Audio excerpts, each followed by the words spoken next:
नमस्कार दोस्तों, आज हम लोग देखेंगे आईएएस एग्ज़ाम के बारे में। आईएएस जिसका फुल फॉर्म होता है इंडियन एडमिनिस्ट्रेटिव सर्विस। इसका एग्ज़ाम यूपीएससी के द्वारा कंडक्ट कराया जाता है।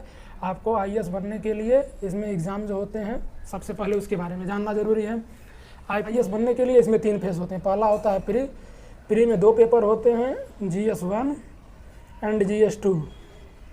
GS1 में जैसे कि आपका सब्जेक्ट हो गया polity, economy, history, geography and जो इंटरनेशनल लोकेशन जो पिछले साल भर में न्यूज़ में या 1.5 साल में न्यूज़ में रहे हैं, उनके लोकेशन के बारे में क्वेश्चन आते हैं। इसमें 100 क्वेश्चन होते हैं और टोटल ये 200 मार्क्स का होता है, यानी कि प्रत्येक क्वेश्चन 2 मार्क्स का। उसके बाद GS2 जो CSET होता है, उसमें 80 क्वेश्चन होते हैं, ये भी 200 मार्क्स का होता है। इसमें आपको कट ऑफ क्वालिफाई करना रहता है जो कि 33% है, और इसका कट ऑफ यूपीएससी के द्वारा एग्ज़ाम होने के बाद डिसाइड करके वो लोग जो रिज़ल्ट का लिस्ट निकालते हैं, उसमें अगर आप क्वालिफाई होंगे तो आपका रोल नंबर आएगा। अगर आप प्री क्वालिफाई करते हैं तो उसके बाद आप मेंस के लिए एलिजिबल हैं। उसके बाद डैफ का फॉर्म भरेंगे, उसके बाद मेंस का एग्ज़ाम होगा। इसमें जो एग्ज़ाम होते हैं वो रिटेन होते हैं, और पहला एग्ज़ाम इसमें एस्से का होता है। 2 एस्से आपको लिखने होते हैं, दोनों में 4 ऑप्शन रहते हैं। आप किसी एक को चूज़ करके उस एस्से को लिख सकते हैं। ये 250 मार्क्स का होते हैं, और एक एस्से यानी 125 मार्क्स के। उसके बाद होता है आपका GS1 जनरल स्टडी 1।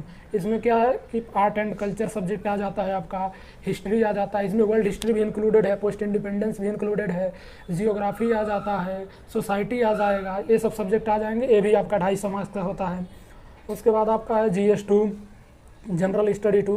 इसमें जैसे polity, constitution, governance, social justice and ये सब सब्जेक्ट आ जाते हैं, और ये भी 250 मार्क्स के होते हैं। उसके बाद आपका आ जाता है जनरल स्टडी 3rd। इसमें जो अभी मैं जो ही बता रहा हूँ, जो इंपॉर्टेंट सब्जेक्ट हैं, इनसे रिलेटेड जैसे जो करंट अफेयर्स के जैसे कोई टॉपिक आ गया, तो क्वेश्चन जो आते हैं वो करंट से ही रिलेटेड आते हैं, लेकिन उसमें आपका स्टैटिक स्ट्रांग होना ज़रूरी है। इसलिए पहले अगर आप स्टैटिक को कंप्लीट कर लेंगे तो करंट अफेयर से आपको ज़्यादा मदद मिलेगी, और अगर आपका स्टैटिक से सही नहीं है तो आप करंट अफेयर से का ज़्यादा लाभ नहीं उठा पाएंगे। जनरल स्टडी 3 में देखेंगे तो इसमें इंपॉर्टेंट सब्जेक्ट हैं economy, environment, internal security, disaster management, science and technology. ये भी 250 मार्क्स का होता है। उसके बाद आता है जनरल स्टडी 4। ये इथिक्स का पेपर होता है, इथिक्स, इंटीग्रिटी, एप्टीट्यूड। इसमें केस स्टडी वगैरह भी आते हैं। इसको भी आपको अच्छे से तैयार करना है। और केस स्टडी के बारे में अगर कहें तो पहले कुछ बुक्स आती हैं, लेकिन केस स्टडी का सबसे अच्छा प्रिपरेशन, अगर आप न्यूज़ आर्टिकल कोई पढ़ते हैं, कहीं पे कोई घटना होती है, तो उससे रिलेटेड आप केस स्टडी बनाएं कि अगर आप वहाँ पे किसी, जैसे आप DM रहें, SP रहें, तो उस घटना में आप किस तरह का एक्शन लेंगे। जैसे कई बार कोई डायलेमा होता है तो उसमें आप किस तरह रिएक्ट करेंगे, ये होता है। उसके बाद इसमें 2 होते हैं ऑप्शनल के सब्जेक्ट।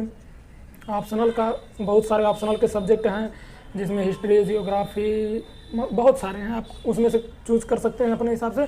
और जो मैं GS4 इथिक्स का बताया हूँ, ये भी 250 मार्क्स का होता है, 250। और ऑप्शनल का भी आपका दोनों पेपर 250 मार्क्स के होते हैं।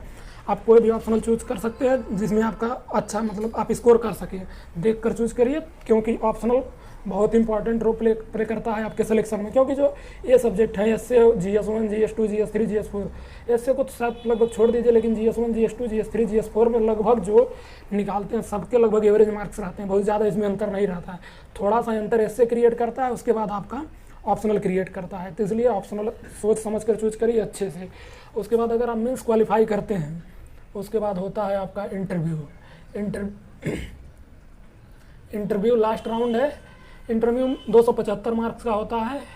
इसमें अगर आप ये क्वालिफाई करते हैं तो बिना किसी टेंशन के फुल कॉन्फिडेंस से जाइए, इंटरव्यू दीजिए। इंटरव्यू में ज़्यादा कुछ नहीं रहता। अगर आप अच्छे से बात कर लिए, कॉन्फिडेंस दिखाएं, आपके सिलेक्शन के पूरे चांस रहेंगे।